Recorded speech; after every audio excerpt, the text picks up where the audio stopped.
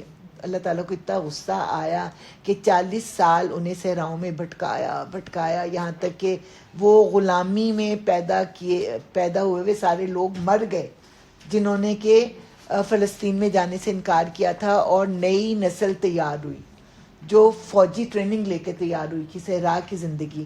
تو پھر اللہ تعالیٰ نے ان کو بھیجا, یوشع بن نون کی سربراہی میں انہوں نے فلسطین کو فتح کیا.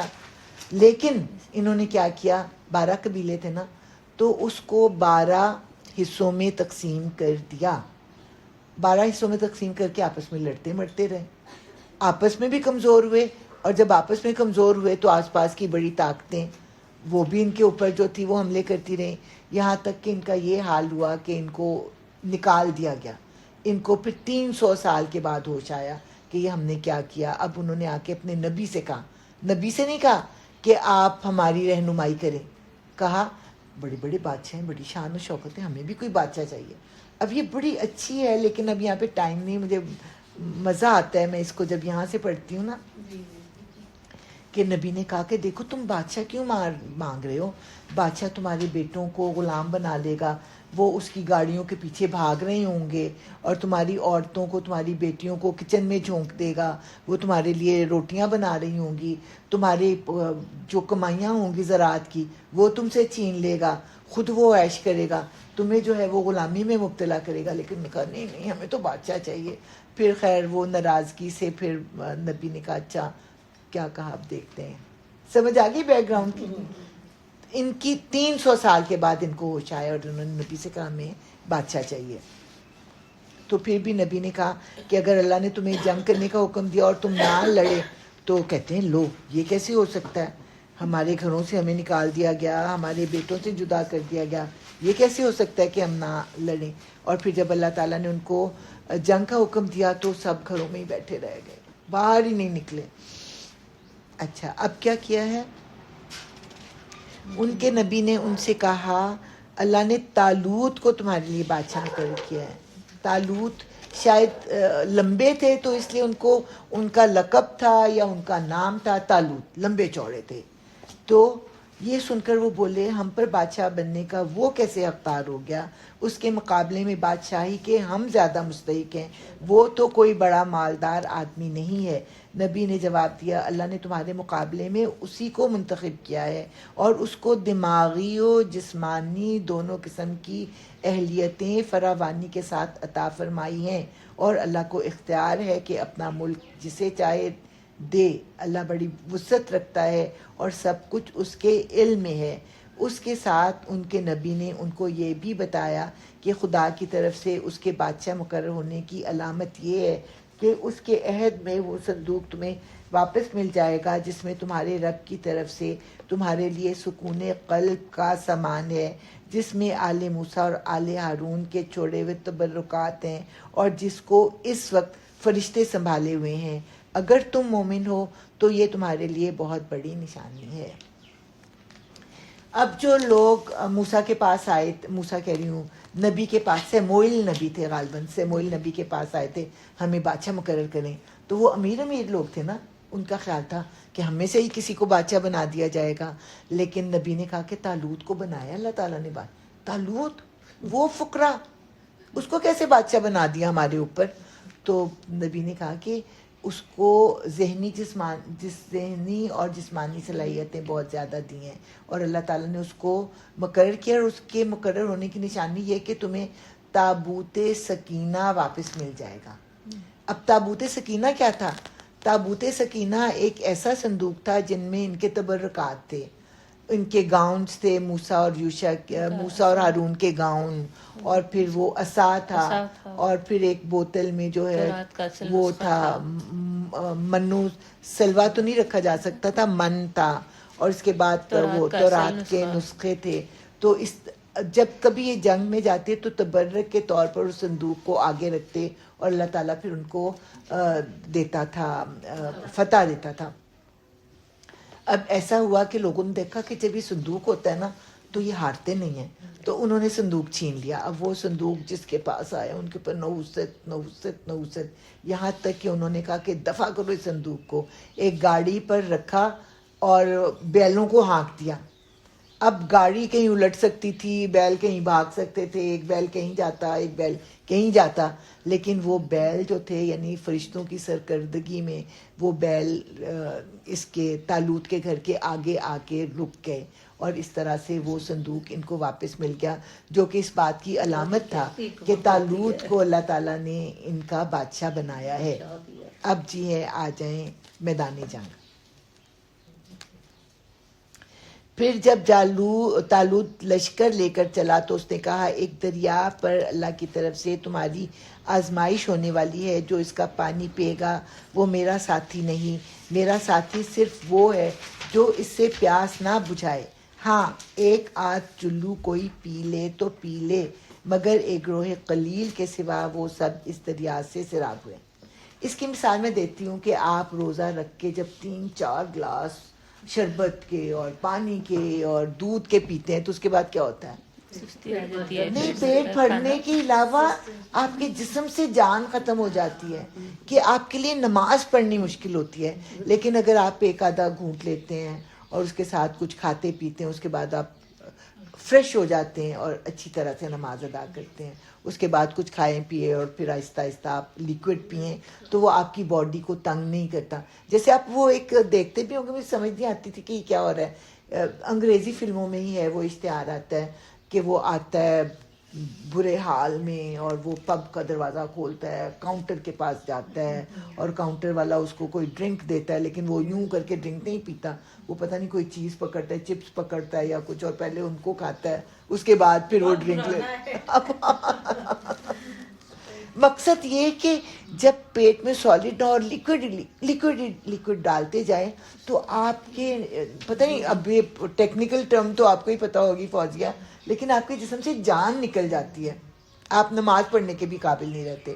اب طالوت نے کہا کہ دیکھو پانی نہ پینا، بس ایک آدھا چلو پینا، لیکن انہوں نے خوب پیٹ بھر کے جب پانی پیا تو ان کی طاقت ہی ختم ہو گئی. تو اب وہ کیا کہتے ہیں، پھر جب طالوت اور اس کے ساتھی مسلمان دریا پار کر کے آگے بڑھے تو انہوں نے طالوت سے کہہ دیا آج ہم میں جالوت اور اس کے لشکروں کا مقابلہ کرنے کی طاقت نہیں. اب ظاہر ہے پانی پی پی کے ان کی طاقت ساری ختم ہو گئی تھی، لیکن جو لوگ یہ سمجھتے تھے کہ انہیں ایک دن اللہ سے ملنا ہے، انہوں نے کہا بارہا ایسا ہوا ہے کہ ایک قلیل گروہ اللہ کے اذن سے ایک بڑے گروہ پر غالب آ گیا ہے. اللہ صبر کرنے والوں کا ساتھی ہے. بالکل یہ جنگ بدر کا نقشہ کھینچا جا رہا ہے. تو انہوں نے بہت ان کو حوصلہ دلایا کہ دیکھو ان کی تعداد پر نہ جاؤ، اگر تم اللہ تعالیٰ کے حکم پر اپنی جان کو پیش کرو گے تو اللہ تعالیٰ تمہیں فتح دے گا، لیکن وہ نہ مانے.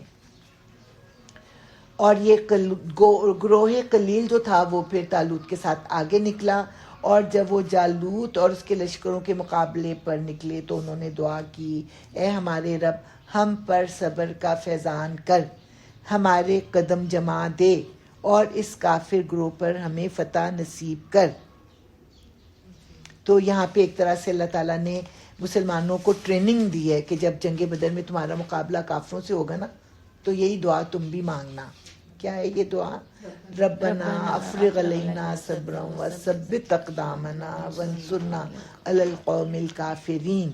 آخر کار اللہ کے اذن سے انہوں نے کافروں کو مار بھگایا اور داؤد نے جالوت کو قتل کر دیا اور اللہ نے اسے سلطنت اور حکمت سے نوازا اور جن جن چیزوں کا چاہا اس کو علم دیا.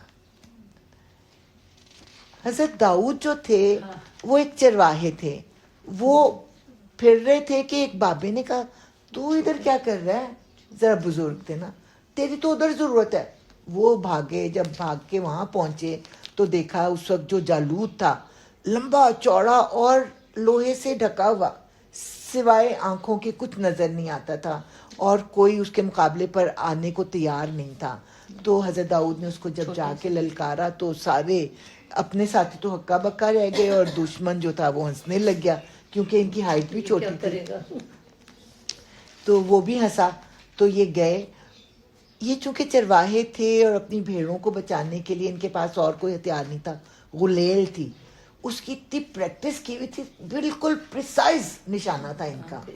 تو انہوں نے غلیل سے صرف آنکھیں جو تھی نا وہ کھلی تھیں، انہوں نے جو پتھر مارا ہے تو اس کی آنکھوں سے سر میں گھس گیا اور جالوت جو تھا وہ وہاں پہ ہی ڈھیر ہو گیا، اور اس کی فوج جو تھی وہ ڈر کے بھاگی کہ کیا بلا آ گئی جس نے ہمارے اس کو جو ہے سپہ سالار کو سیکنڈز میں مار دیا.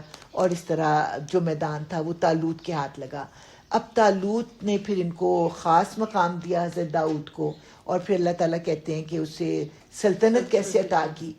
تو جب طالوت اب جو تھے نا، ڈاکٹر اسرار کہتے ہیں کہ اب ان کا وہ دور خلافت تھا، خلافت راشدہ کا. ابھی تک تو 12 ان کی تھی نا جس میں کہ یہ آپس میں لڑتے جھڑتے تھے.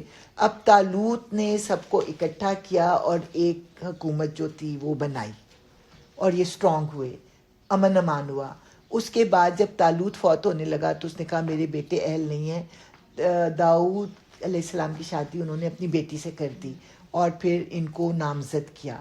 اس طرح طالوت کے بعد پھر جو حکومت تھی وہ داؤد علیہ السلام کو ملی. اس کے بعد جو تھی حکومت حضرت سلیمان کو ملی. تو ہمارے بھی 3 جو خلفات تھے وہ اسٹرانگ تھے نا، حضرت ابو بکر اور حضرت عمر اور حضرت عثمان. اور تقسیم پھر کب ہوا تھا؟ حضرت علی کے زمانے میں، 4تھی خلافت میں. تو ان کے ہاں بھی یہی ہوا، طالوت کے زمانے میں اکٹھے ہوئے، حضرت داؤد کے زمانے میں اسٹرانگ ہوئے، اور حضرت سلمان کے زمانے میں اور بھی زیادہ اسٹرانگ ہوئے. جیسے حضرت عمر کے زمانے میں نہیں، سب سے پہلے جیسے حضرت عثمان کے زمانے میں بھی کافی فتوحات ہوئی تھی. پھر حضرت علی کے زمانے میں امیر معاویہ الگ ہو گئے تھے، اور اسلامی سلطنت جو تھی وہ پھر 2 حصوں میں بٹ گئی تھی. اسی طرح سلمان کے مرنے کے بعد ان کے 2 بیٹوں نے سلطنت کو تقسیم کر دیا، ایک اسرائیل کے نام سے اور دوسرا اسرائیل تو آج کل ہے نا، پتہ نہیں کس نام سے تھا، بہرحال دونوں ہمارے جانے پہچانے لفظ ہیں. تو اس طرح پھر آہستہ آہستہ وہ کمزور ہوتی چلی گئی. اور ان کی خلافت راشدہ جو تھی نا بنی اسرائیل کی، وہ طالوت، داؤد اور حضرت سلیمان اور ان کا بیٹا پھر اس میں نہیں آتا. اور ہماری خلافت راشدہ میں پھر حضرت ابوبکر، حضرت عمر، حضرت عثمان اور حضرت علی آتے ہیں. اب یہاں پہ اللہ تعالیٰ ٹھیک ہے، تو پھر اللہ تعالیٰ نے سلطنت اور حکمت سے نوازا، نبوت عطا کی، اور جن جن چیزوں کا چاہا علم عطا کیا. کن کن چیزوں کا؟ 2-3 چیزوں کا تو ہمیں پتہ ہے نا. اللہ تعالیٰ نے لوہا ان کے ہاتھوں میں نرم کر دیا تھا، ان کو اتنی پیاری آواز دی تھی کہ ان کے ساتھ پہاڑ اور جو تھے پرندے ہم میں شامل ہو جاتے تھے. اور کیا دیا تھا؟ زبور تو دی. بہرحال اللہ تعالیٰ نے جن جن چیزوں کا چاہا ان کو علم دیا. اگر اس طرح اللہ انسانوں کے گروہ کو دوسرے گروہ کے ذریعے ہٹاتا نہ رہتا تو زمین کا نظام بگڑ جاتا. لیکن دنیا کے لوگوں پر اللہ کا بڑا فضل ہے کہ وہ اس طرح دفع فساد کا انتظام کرتا رہتا ہے. ورنہ آج کس کی حکومت ہوتی؟ کہیں پہ فرعون کی ہوتی اور کہیں نمرود کی ہوتی. لیکن اللہ تعالیٰ جو ہے چھوٹے گروہوں سے فسادی طاقتوں کو ختم کرتا رہتا ہے. تو یہ اللہ تعالیٰ کی آیتیں ہیں جو ہم ٹھیک ٹھیک تم کو سنا رہے ہیں، اور تم یقیناً ان لوگوں میں سے ہو جو رسول بنا کر بھیجے گئے ہیں. حضور صلی اللہ علیہ وسلم کی رسالت کو دوبارہ اللہ تعالیٰ نے کر دیا. الحمدللہ. اللہم آنس فاشتی فی قبری، اللہم ارحمنی بالقرآن العظیم واجعلہ لی اماما ونورا وہدی ورحمہ. اللہم ذکرنی منہ ما نسیت وعلمنی منہ ما جہلت وارزقنی تلاوتہ آناء اللیل وآناء النہار واجعلہ لی حجۃ یا رب العالمین. یا اللہ پاک اس سلسلے کو جاری و ساری رکھنا، ہمیں توفیق دینا کہ احسن طریقے سے ہم اس کی تکمیل کر سکیں. یا اللہ پاک ہمیں اور ہماری اولادوں کو قرآن کو پڑھنے والا، سمجھنے والا، اس پر عمل کرنے والا، اسے دوسروں تک پہنچانے والا بنا دے. اور یا اللہ پاک تو ہمارا آنا، بیٹھنا، سننا، سمجھنا، اس پر عمل کرنے کا ارادہ کرنا، اس سب کو قبول فرما لے. اور یا اللہ پاک ہمیں توفیق دے کہ ہم پر اس اس پر عمل کرنے والے ہوں. اس کا اجر تو ہمیں بڑھا چڑھا کے عطا فرما دے, اور یا اللہ پاک ہم سب کے گھروں پر اپنی رحمتیں اور برکتیں اور عافیت اور سلامتی نازل فرما, خاص کر ہماری بہن عالیہ کے گھر پر جس نے اس محفل کا اہتمام کیا. ربنا تقبل منا انک انت السمیع العلیم وتب علینا انک انت التواب الرحیم. سبحان ربک رب العزت عما یصفون وسلام علی المرسلین والحمد للہ رب العالمین. آمین ثم آمین. اللہم صلی علی محمد وعلی آل محمد. انشاءاللہ تعالیٰ کل چھٹی ہے, انشاءاللہ پرسوں ملیں گے.